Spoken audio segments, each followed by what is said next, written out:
नमस्कार, मैं रविश कुमार। अकबर की बादशाहत कुल जमा 50 साल की थी। अकबर के किरदार पर बनी फिल्म मुग़ल आज़म की उम्र 60 साल हो गई है। अगर आप इस फिल्म की कल्पना की बुनियाद से लेकर रिलीज होने तक के साल जोड़ लें तो इस फिल्म की उम्र 76 साल होती है। 5 अगस्त 1960 को रिलीज हुई थी मुग़ल आज़म। 2013 में भारतीय सिनेमा के 100 साल हो गए थे। 107 साल के सफर में यह फिल्म 60 साल की बादशाहत रखती है। मुग़ल आज़म का दूसरा कोई वारिस नहीं हुआ, ना ही कोई के आसिफ जैसा बाप हुआ। इस फिल्म की शूटिंग ही 9 बरस चली थी। 1951 से 1960 तक जब बनी तो 20 रील की हुई, लेकिन शूटिंग इतनी हुई कि 3 फिल्में बन सकती थीं।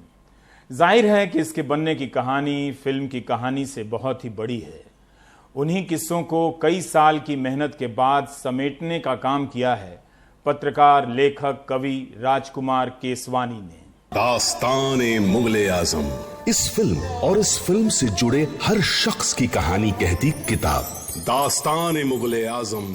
दर्शकों को यह फिल्म मुग़ल आज़म के नाम से मिली, लेकिन इस फिल्म को बनाने वाले करीमुद्दीन आसिफ की दीवानगी उन्हें अलग बादशाहत देती है जो इस किताब से अता की जाती है। राजकुमार केसवानी के आसिफ की आंखों में बसी एक फिल्म की कल्पना की तलाश करते हैं। किताब लिखते लिखते राजकुमार केसवानी अपनी दीवानगी में के आसिफ हो जाते हैं, वरना किसी फिल्म के बनने के इतने साल बाद कोई पत्रकार अतीत में लौटकर उसके बनने की कहानी की तलाश नहीं करता। केसवानी इस किताब को लिखते हुए एक बार फिर से मुग़ल आज़म बनाने लगते हैं। लिखने के फन का एक नमूना आप दर्शकों के लिए हाजिर है।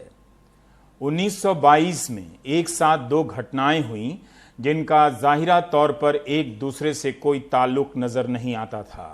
एक तरफ लाहौर में बैठे एक ड्रामा निगार इम्तियाज अली ताज ने एक नाटक लिखा अनारकली, तो दूसरी तरफ उत्तर प्रदेश के इटावा जिले में 14 जून 1922 को डॉक्टर फजल करीम और बीबी गुलाम फातिमा के घर एक बच्चे का जन्म हुआ। नाम रखा गया करीमुद्दीन आसिफ। पूरे 22 साल बाद जाकर इन 2 घटनाओं के बीच का रिश्ता उस वक्त उजागर हुआ जब करीमुद्दीन आसिफ, जो उस वक्त तक बंबई पहुंचकर के आसिफ बन चुका था, ने अनारकली की कहानी सुनी और उसे अपनी जिंदगी का मकसद बना लिया। दर्जी का हुनर लेकर बंबई गए थे आसिफ। कपड़ों की पैबंद जोड़ने वाला यह निर्देशक अपने हिंदुस्तान से बेपनाह मोहब्बत करता था। इसलिए जब फिल्म शुरू होती है तो अकबर के परिचय से पहले वह उस हिंदुस्तान को इंट्रोड्यूस करते हैं, पेश करते हैं, जो आसिफ के जहन में बसा था। मुल्क को देखने की निगाह की कोई सीमा नहीं है। कोई मिट्टी में ही वतन देख ले तो कोई ग्लोब के नक्शे को चूम ले या कोई उसकी हवा की खुशबू में। आसिफ का हिंदुस्तान पर्दे पर कुछ इस तरह नुमाया होता है। मैं हिंदुस्तान हूँ, हिमालय मेरी सरहदों का निगहबान है, गंगा मेरी पवित्रता की सौगंध। तारीख की इब्तिदा से मैं अंधेरों और उजालों का साथी हूँ, और मेरी खाक पर संगे मरमर की चादरों में लिपटी हुई ये इमारतें दुनिया से कह रही हैं कि जालिमों ने मुझे लूटा और मेहरबानों ने मुझे संवारा। नादानों ने मुझे जंजीरें पहना दी और मेरे चाहने वालों ने उन्हें काट फेंका। वो अकबर का हिंदुस्तान नहीं था, वो आसिफ का हिंदुस्तान था, जिसे आसिफ ने अकबर के हवाले से पूरी दुनिया के सामने पेश की। इस तारुफ में लफ्जों का इस्तेमाल देखिए। हिमालय मेरी सरहदों का निगहबान है तो गंगा मेरी पवित्रता की सौगंध। मगर फिल्म बनी कैसे? अनारकली कैसे मिली? और अनारकली में ऐसा क्या जादू था कि उसकी कहानी रविंद्रनाथ टैगोर बांग्ला में लिखते हैं और उसका उर्दू अनुवाद फिराक गोरखपुरी करते हैं। अनारकली पर नाटक और किस्सा लिखने वालों में टैगोर ही नहीं है, और भी कई नाम हैं जो दास्तान मुग़ल आज़म में दर्ज हैं। इन्हें न देखिए शहजादी, इनमें कनीज की सहमी हुई हसरतों के सिवा और कुछ नहीं। भूल जाओ कि तुम एक कनीज हो, और सलीम को अपनी आंखों में वो देख लेने दो जो तुम्हारी जबान कहते हुए डरती है। मेरी आंखों से मेरे ख्वाब न छीनिए शहजादे।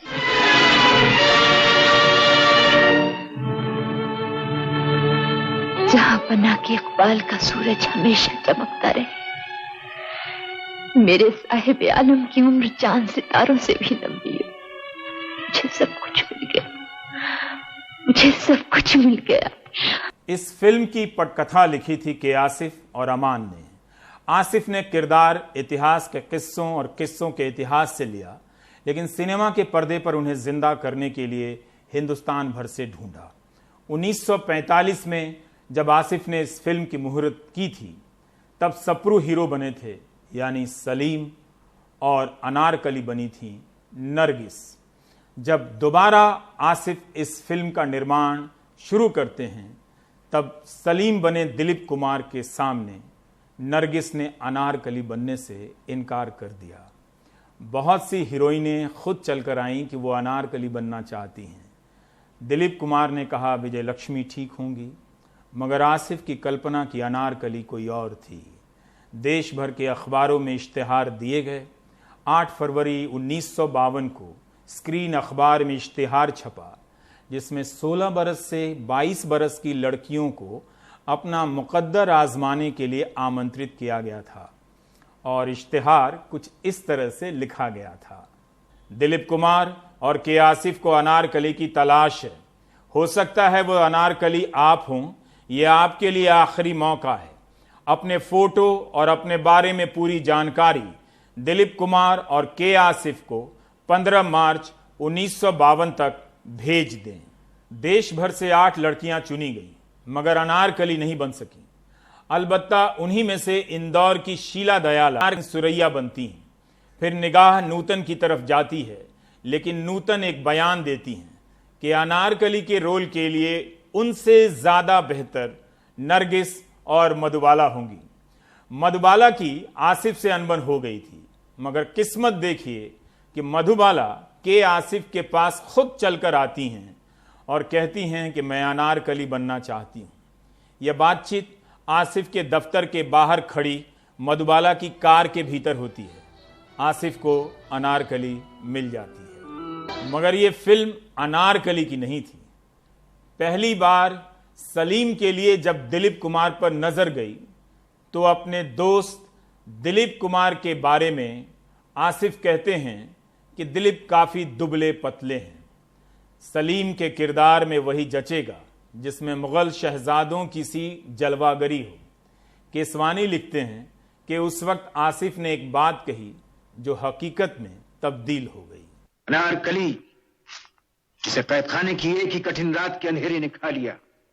मुमकिन है कि जब मैं 10 साल बाद इस सलीम अनारकली की मोहब्बत की दास्तान पर दोबारा स्क्रिप्ट लिखूं, तब शायद मैं उसे सलीम के किरदार के लिए चुन लूं, क्योंकि उसमें शाहाना शान तो मौजूद है, लेकिन इस रोल के लिए अभी वो तैयार नहीं। जिनके दिल की धड़कनों को किसी शहनशाह की गुलामी मंजूर नहीं। ये सारा कुछ मैं दास्ताने मुगल आजम से बता रहा हूं। आवाज मेरी है, मगर बयान राजकुमार केसवानी के हैं। किस्सों से भरी है यह किताब दास्ताने मुगल आजम, मगर मैं पूरा किस्सा कैसे बता सकता हूं। फिर आप 392 पन्नों के इस किताब को पढ़ेंगे तो कुछ बचेगा नहीं। 1599 रुपए की यह किताब भोपाल के मंजिल प्रकाशन से मिल जाएगी। आप जानते हैं कि मैं किताब का नाम ही नहीं, दाम और प्रकाशक के भी नाम बताता हूं। तो बहरहाल फिल्म बननी शुरू होती है। एक ऐसी फिल्म बनती है जो आज तक और आज भी किसी भी निर्देशक के ख्वाब पर भारी है, चुनौती है। क्या वो ऐसी फिल्म बना पाएगा जो मुगल आजम का मुकाम हासिल करे। इस फिल्म ने अनगिनत लोगों को हौसला दिया, ख्वाब दिया। 20 साल तक धीमे लौ की आग में जलता हुआ एक पत्रकार अकबर पर उपन्यास लिखने लगता है, जो राजकमल प्रकाशन से छपती है। एक एक पंक्ति कसी हुई है इतिहास के पन्नों और अपनी कल्पनाओं से। जब वो अपने उपन्यास में अकबर को उतारता है, जो ना चाहते हुए भी जाने अनजाने में वह के आसिफ की रूह को छूने लगता है। शाजी जमा का अकबर, गेहुए से रंग के मझोले कद के अकबर बादशाह की चमकीली आंखें, काली भवें, चौड़ा माथा, नाक सीधी और छोटी, नाक और होठ के बीच मस्सा, कमर पतली, सीना चौड़ा और गठा हुआ बदन था। न बहुत दुबले न मोटे, लंबे हाथ पांव और बाहर की तरफ मुड़ी टांगे थीं जो घुड़सवारों के लिए बिल्कुल सही थीं। दाढ़ी नहीं रखते थे लेकिन मूछें थीं। वो बुलंद आवाज के मालिक थे। आसिफ को ये सारी खूबियां पृथ्वीराज कपूर में नजर आती हैं। उनके डायलॉग की बुलंदी के सामने सलीम के किरदार में दिलीप कुमार को अपना डायलॉग कुछ हल्का लगा तो आसिफ से शिकायत की। आसिफ ने 2 टुक जवाब दिया, मैं मुगले आजम बना रहा हूं, सलीम आजम नहीं। ले जाओ इस खूबसूरत आंधी को, इस रंगीन फितने को, और जिंदा दीवार में चुनवा दो। जो शीली और खुददार कौम के सूरमाओं की गैरतमंद बेटी, हाथ क्यों कांप रहे? इसी दिन के लिए हमने मांगा था तुम्हें। बेटे की जिद अगर बाप के सर से पूरी होती है तो बाप हाजिर है। यह फिल्म अपने आप में एक गाथा है। इस फिल्म के किस्से सुनाने वाला भी कम बड़ा पत्रकार नहीं है। एक मुगले आजम नहीं है इस फिल्म में। फिल्म के फाइनेंसर शाहपुर जी का किस्सा भी किसी फिल्म से कम नहीं है। कई साल तक एक फिल्म में पैसा लगाते गए। आसिफ और शाहपुर जी में झगड़ा भी होता रहा, दोस्ती भी बनी रही। केसवानी लिखते हैं कि ऐसे ही एक मोड़ पर आसिफ कहते हैं, सेठ सैकड़ों लगाओगे सैकड़ों कमाओगे, हजारों लगाओगे हजारों पाओगे, लाखों खर्चोगे लाखों की कमाई होगी, मगर सेठ मेरा बजट करोड़ों रुपए का है, इसलिए कमाओगे भी करोड़ों। ऐसी बातों से हताश शाहपुर जी की आंखें चमक जाती थीं। आज उनके बेटे हैं पालुन जी, जो इस वक्त 98 वर्ष के हैं। वे भी मुगले आजम से कम नहीं हैं। सलीम, तुझे बदलना होगा। तुझे सलीम पर जाहिर करना होगा कि तेरी मोहब्बत झूठी थी। उसे यह भी यकीन दिलाना होगा कि तुझे उससे कभी मोहब्बत नहीं थी। जैसा कि मैंने कहा कि हम चाहे भी तो दास्ताने मुगले आजम से सारी बातें आपको एक कार्यक्रम में नहीं बता सकते। किताब पढ़नी पड़ेगी। इसमें मकबूल फिदा हुसैन की बनाई कई चित्रकारी जो उन्होंने फिल्म के किरदारों पर बनाई थी, इस फिल्म ने उन्हें काफी प्रभावित किया था। इसमें डायलॉग के अलग अलग किस्से हैं, जैसे जब अनारकली अकबर से एक दिन की बादशाहत मांगती है और अकबर संकोच में पड़ते हैं तो इसका हल क्या निकले। अमान साहब, वजाहत मिर्जा, एहसान रिजवी, के आसिफ और नौशाद विचार विमर्श कर रहे हैं। किसी को किसी का डायलॉग पसंद नहीं आता है। वजाहत मिर्जा पान की डिब्बी से एक पर्ची निकालते हैं और बढ़ाते हुए कहते हैं कि अनारकली यहीं सिर्फ एक जुमला अदा करेगी और आप इस जुमले को दशकों तक याद रखते हैं। शहंशाह की इन बेहिसाब बख्शिशों के बदले में ये कनीज जलालुद्दीन मोहम्मद अकबर को अपना खून माफ करती है।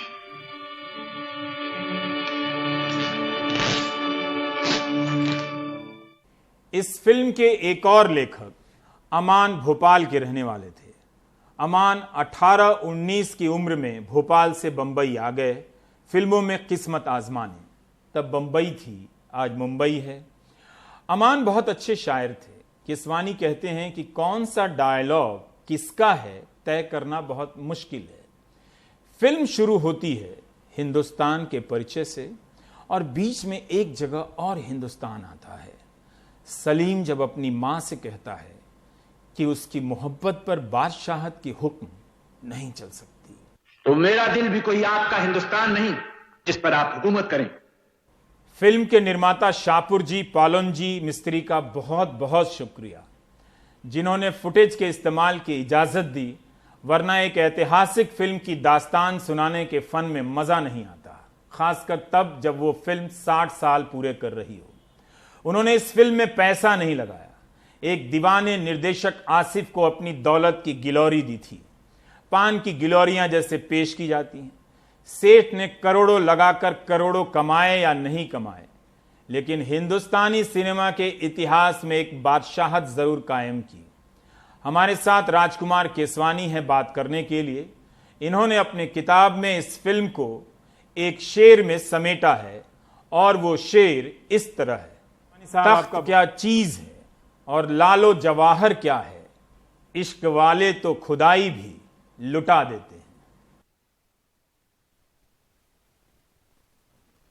केसवानी साहब, आपका बहुत बहुत स्वागत है। आप 70 साल के हो चुके हैं और ये फिल्म मुगले आजम 60 साल की हो चुकी है, होने वाली है 5 अगस्त को। पहले तो यही बताइए कि के आसिफ की आत्मा आप में कब समा गई और आप कब से इस फिल्म की किताब दास्तान मुगले आजम लिखने के लिए कोशिश करने लगे? देखिए, एक तो ये समझ लें कि आत्माएं जो है पूछकर प्रवेश नहीं करती हैं। अब वो प्रवेश कर गई, कब, कहाँ, कैसे, ये तो मुझे पता नहीं, लेकिन कुछ जो है बड़ी नादानी की उम्र थी। और मुगले आजम की कहानियां जो है वो हमारे मोहल्ले में, गली में, कूचे में, हर जगह दोस्तों के बीच जो है लगातार चलती रहती थी। आपको मालूम है भोपाल जो है पटियों का शहर है। यहाँ पे बच्चे से लेकर बूढ़े जो है पटियों पे ही अपनी सारी जो है गप्पाजियां करते हैं और सारे किस्से कहानियां सुनाते हैं। तो बचपन में जो है कहीं वो सुनते थे और घर में जो है बातें होती थी, उसमें ये लगता था कि फिल्म देखनी है और पैसे होते नहीं थे, तो किसी तरह से जो है बस जाना है चले जाते थे और वही एक शौक का सिलसिला था। लेकिन कहीं ना कहीं जहन में उसको लेकर जो है, जो उसके जो डायलॉग्स थे जब हम बच्चे थे तब भी जो है वो पृथ्वीराज कपूर के जो है अकबर वाले डायलॉग और मधुबाला कहना कि ये कनीज आपको अपना खून माफ करती है, ये इस तरह के जो है हम लोग आपस में एक लतीफे की तरह करते थे। लेकिन ये कब पता नहीं अंदर ही अंदर पक्का जो है सीरियस हो गई ये बात, इसका एहसास जो है बहुत बाद में हुआ। केसवानी साहब, मुगले आजम, एक तो आपकी किताब बहुत अच्छी है। एक फिल्म के बारे में इतना रस लेकर जाना जा सकता है, बहुत मज़ा आया पढ़ने में। मैं ये पहला सवाल तो अब हम इस किताब से जुड़कर पूछना चाहते हैं कि मुगले आजम फिल्म की कहानी की यात्रा शुरू कहाँ से होती है? पूछने का मतलब है किस मुल्क से शुरू हो रही है, किस नाटक से शुरू हो रही है और किस रास्ते ये के आसिफ की आत्मा में प्रवेश करती है? देखिए, जो ये अनारकली जो नाटक है वो इम्तियाज अली ताज ने 1922 में लिखा था और उस वक्त जो है हिंदुस्तान और पाकिस्तान दो चीजें नहीं थी, एक ही मुल्क था। लेकिन जो है जिस वक्त उन्होंने ये लिखा था उस वक्त शायद जो है वो उसके वक्त से पहले की चीज थी, क्योंकि जब उसको स्टेज करने की कोशिश की गई तो जो लोगों ने उसे पसंद नहीं किया, इसीलिए वो उसके लिए जो जरूरी चीजें हैं, वो जो ग्रैंडर, वो जो शाही अंदाज, वो जो शाही लिबास, वो शाही हवेलियां, महल, वो सब जो है उस जमाने में कर पाना बहुत मुश्किल था। तो नतीजा क्या हुआ कि वो जो है काफी निराश से हो गए।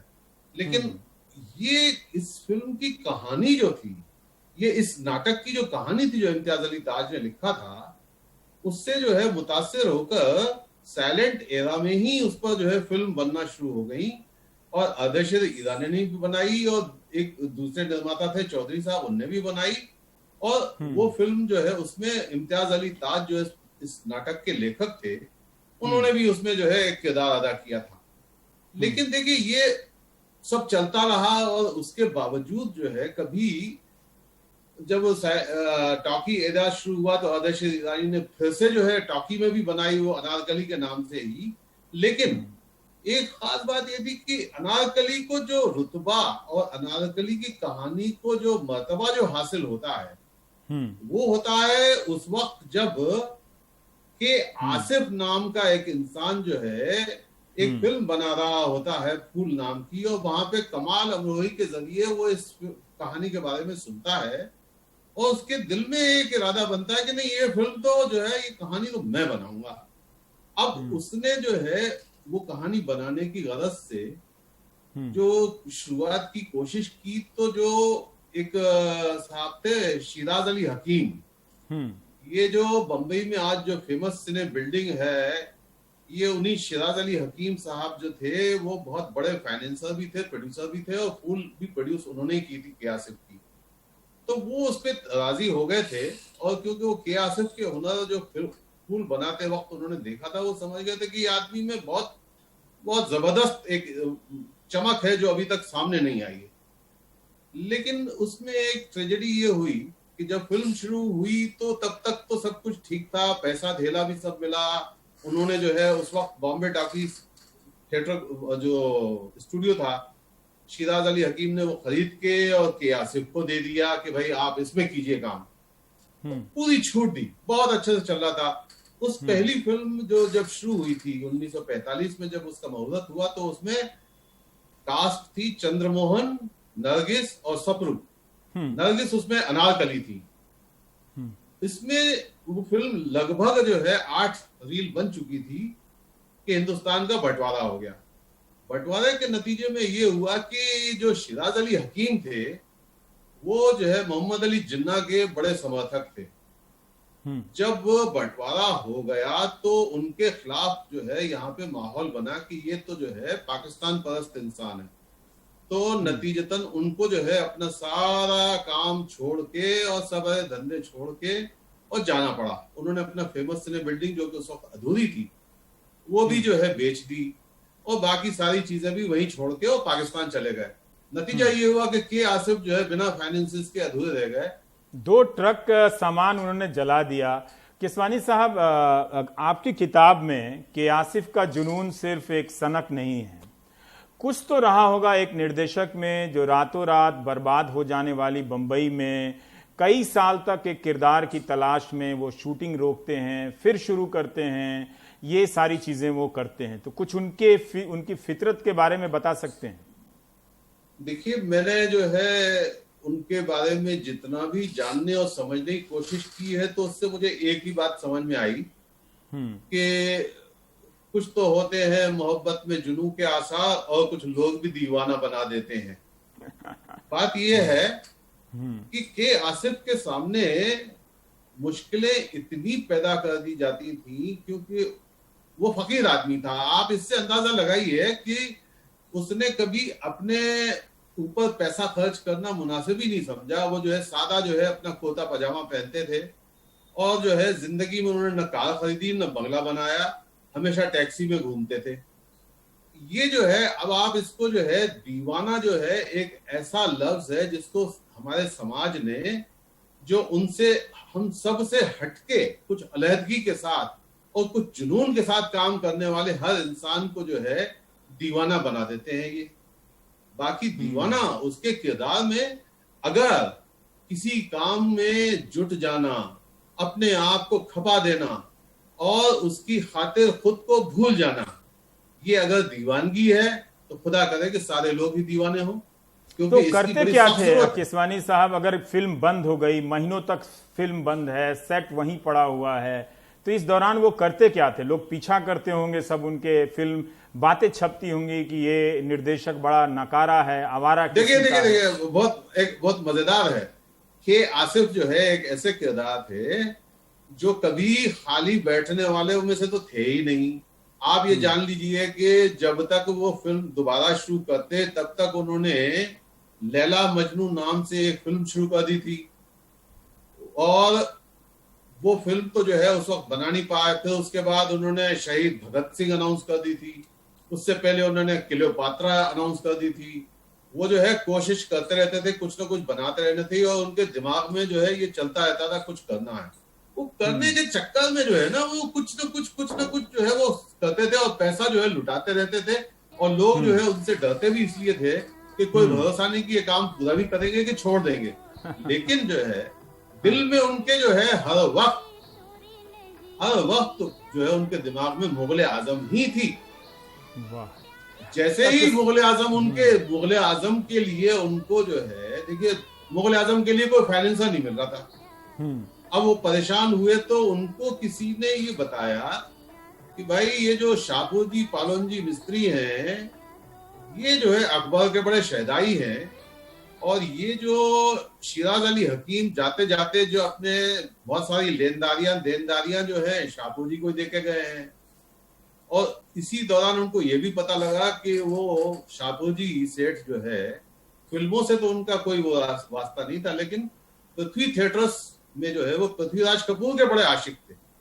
तो पृथ्वी थिएटर्स जो कि उस वक्त बॉम्बे के ओपेरा हाउस में चलता था, वहां पे वो हमेशा देखने जाते थे। तो के आसिफ ने भी वहां जाना शुरू कर दिया, और क्योंकि के पृथ्वीराज कपूर जो है वो के आसिफ की फिल्म फूल में जो है लीड कैरेक्टर कर चुके थे और वो उसको जानते थे, तो उसी का फायदा उनको मिला कि उन्होंने सेठ को जो है, अपने शाहपुर जी सेठ को जब ये प्रपोजल दिया कि मैं एक ऐसी फिल्म बना रहा हूं जिसमें अकबर की असल तस्वीर आएगी जो आज तक नहीं आई, और उन्होंने जिस तरह से नरेशन दिया, देखिए मंटो जैसे उस्ताद लेखक ने ये लिखा है कि ये जो के आसिफ जो था वो ऐसा बाजीगर था कि जब वो कहानी सुनाता था तो वो हर सीन और हर लफ्ज के साथ जो है अपने जिस्म का भी हुलिया चेंज कर लेता था।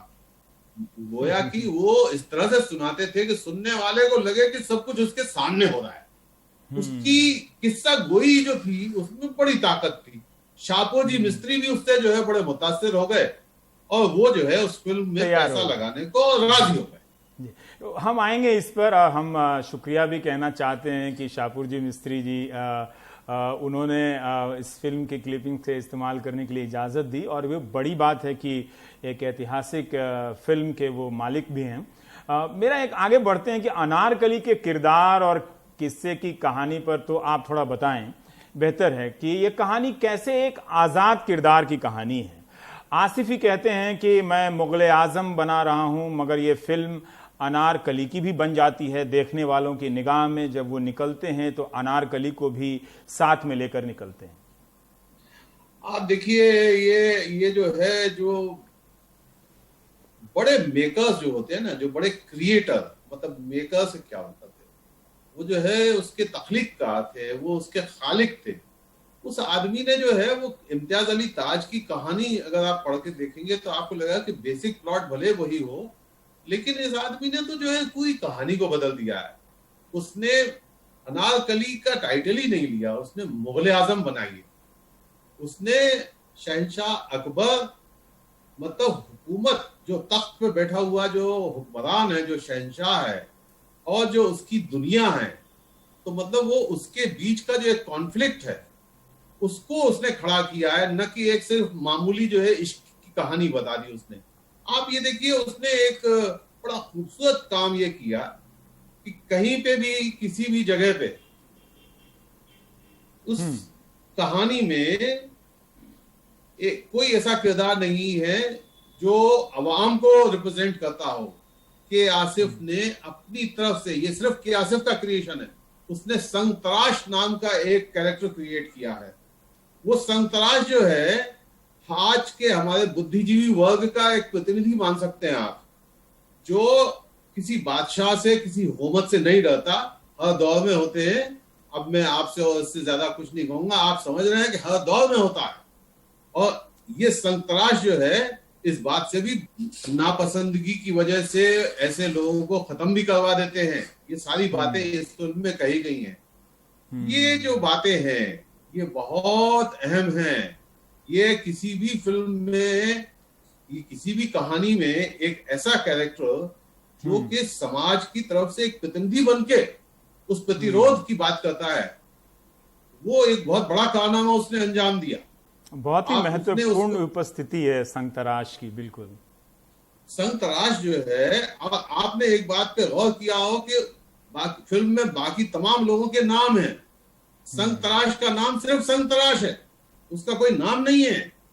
ये जानबूझ के किया गया है। ये सिर्फ एक, क्योंकि एक रिप्रेजेंटेटिव कैरेक्टर है ये समाज का, इस प्रतिरोध का एक प्रतीक है वो, इसलिए उसको कोई नाम नहीं दिया है। वाह किसवानी साहब, हम अपने दर्शकों को फिर से बता दें कि 5 अगस्त कि रोज़ आज से 60 साल पहले 1960 5 अगस्त को मुग़ल आज़म रिलीज़ हुई थी और उस फिल्म की पूरी कहानी को पीछे जाकर लौट कर जमा करते हैं राजकुमार केसवानी अपने किताब दास्तान मुग़ल आज़म में। काफ़ी लंबा सिलसिला आपने लिखा है, तस्करा किया है इस किताब में शीश महल के बारे में। उतना तो वक्त नहीं है, लेकिन फिर भी हम जानना चाहते हैं कि कैसे ये एक सेट बन जाता है जब आप लिखते हैं कि जो जिस इलाके में बनाया जाता है, जिस ज़मीन पे, उससे भी बड़ा सेट बन जाता है। और शीश महल के लिए एक शीश महल की कल्पना लेकर आसिफ पूरे हिंदुस्तान भर में भटकते हैं। देखिए, शीश महल की तो जो है वो बात ये है कि दिलचस्प बात ये है कि शीश महल ये सिर्फ आसिफ की सोच का नतीजा है कि जो उसने इस तरह का शीश महल खड़ा कर दिया है। आप ये देखें कि शीश महल बनाने के लिए उसको किस कदर मुश्किल हुई, और शीश महल बन जाने के बाद उससे भी बड़ी मुश्किल हुई कि चारों तरफ जब कांच है, बेल्जियम से बुलाए गए थे वो कांच, और एक खास कलाकार था शिराजी जिसको बुलाया गया था। और ये कोइंसिडेंस है कि जो है आगा शिराजी नाम है इनका, तो लेकिन जो है ताजमहल बनाने वाले का नाम भी वही था। तो ये ताजमहल जो है इन्होंने आगा शिराजी ने बनाया इनके लिए। आप ये सोचे कि वो सेट जब लगाया गया था तो वो स्टूडियो के फ्लोर से भी बाहर तक उसकी सेटिंग चली जाती थी। किस कदर मुश्किल था, क्योंकि जब कैमरा लगाया जाता था उसको शूट करने के लिए तो हर कांच में वो कैमरा और सब कुछ दिखाई देता था। कैसे मुमकिन था इसको अवॉइड करना? वो इसकी एक बड़ी लंबी कहानी है जो कि इस किताब में मौजूद है। मैं अगर यहाँ बताने बैठूंगा घंटों लगेंगे। लेकिन जो है ये जरूर है कि हॉलीवुड के जो है बड़े बड़े डायरेक्टर्स को बुलाया गया था, बम्बई के बड़े बड़े डायरेक्टरों को जो है शाहपुर जी ने बुलाया था। सबने कहा था कि भैया ये तो जो है वैसा है कि शीश महल की बनवाई जो है 50 लाख और तोड़वाई जो है 1 करोड़, ये जो है इसका तुम्हारा यही यश होने वाला है, इसकी शूटिंग हो ही नहीं सकती। लेकिन इस आदमी ने, जिसे दीवाना कह के लोगों ने बुलाया, उस आदमी ने ये ठान ली कि मैं करके दिखाऊंगा, और उसने ये करके दिखाया। और उसने ऐसा करके दिखाया कि लोग आज तक अशश करते हैं उसको देखने के बाद।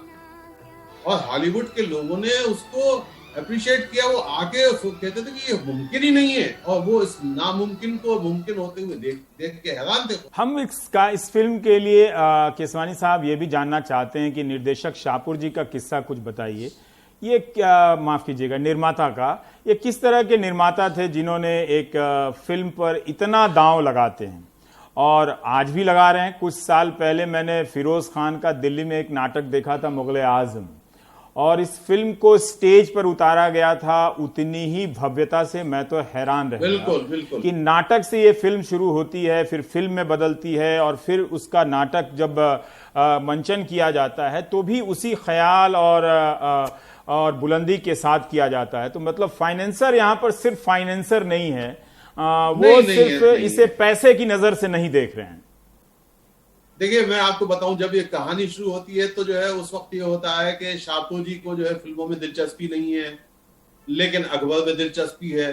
बाद में ये दिलचस्पी के आसिफ में दिलचस्पी बदल जाती है कि आसिफ से रोज उसके झगड़े होते हैं पैसे को लेके, रोज बजट बढ़ता जाता है, रोज सेठ जी नाराज होते हैं, रोज शूटिंग रुक जाती है, रोज झगड़े होते हैं, सबको लगता है फिल्म नहीं बनेगी।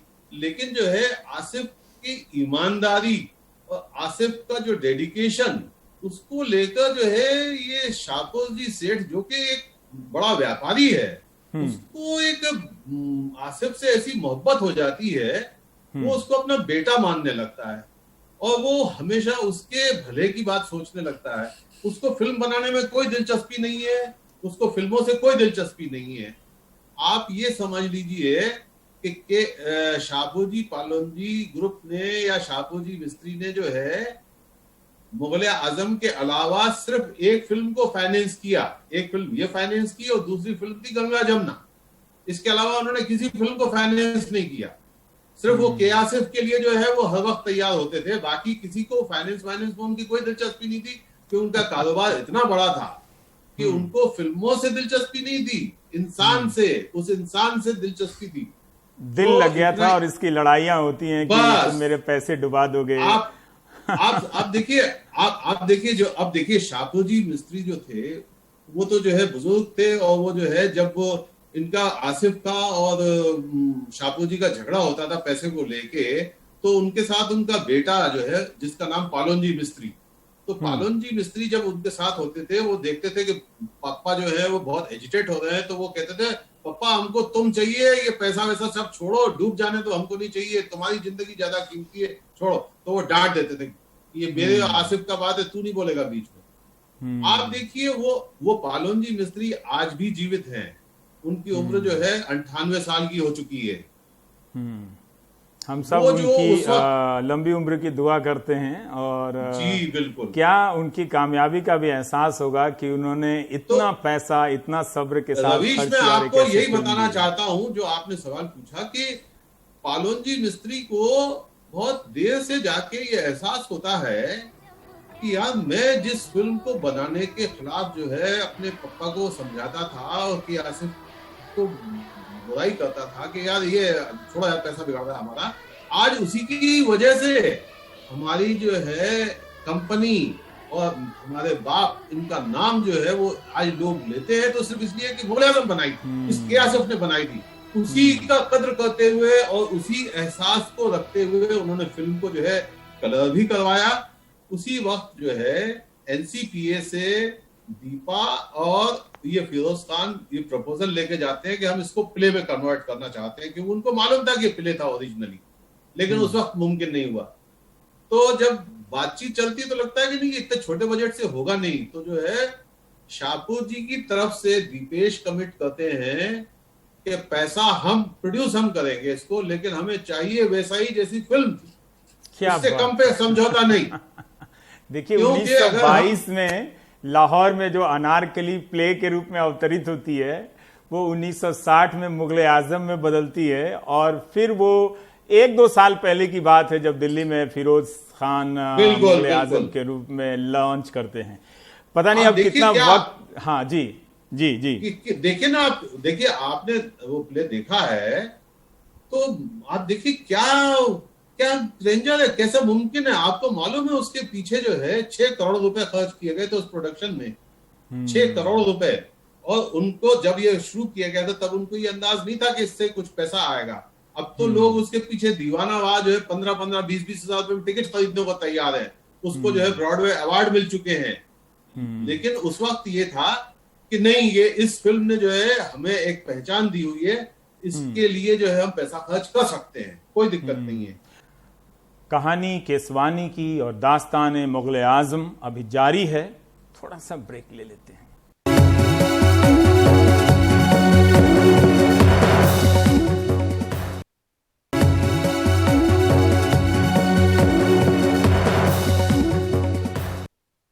केसवानी साहब, इसमें एक सवाल और बनता है कि इस फिल्म के आसपास और आपके दास्तान मुगल आजम से ये जाहिर होता है कि कई सारे मुगल आजम हैं।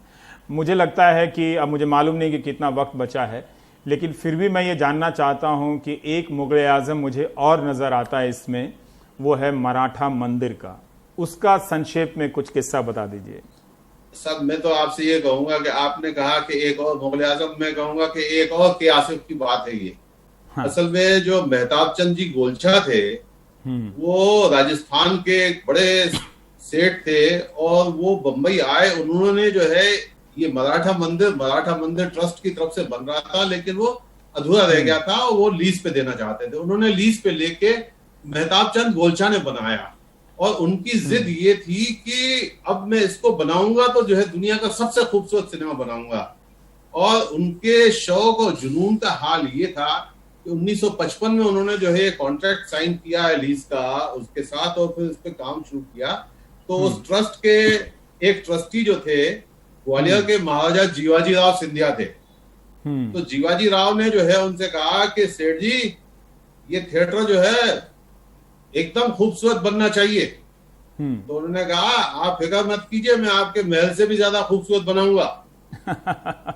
तो वो जो है काफी नाराज हुए। उन्होंने कहा ये क्या बात हुई, महल से क्यों उसकी वो कर रहे हैं। उन्होंने कहा इसमें रिलीज कैसे हुई फिल्म, इसमें ये मुगल आजम रिलीज कैसे होती है? मुगले आजम की रिलीज ऐसी होती है कि 1956 में 55 में इन्होंने काम शुरू किया, 1956 में के आसिफ से इनकी मुलाकात होती है मेहताब चंद जी की। दोनों जब मिलते हैं तो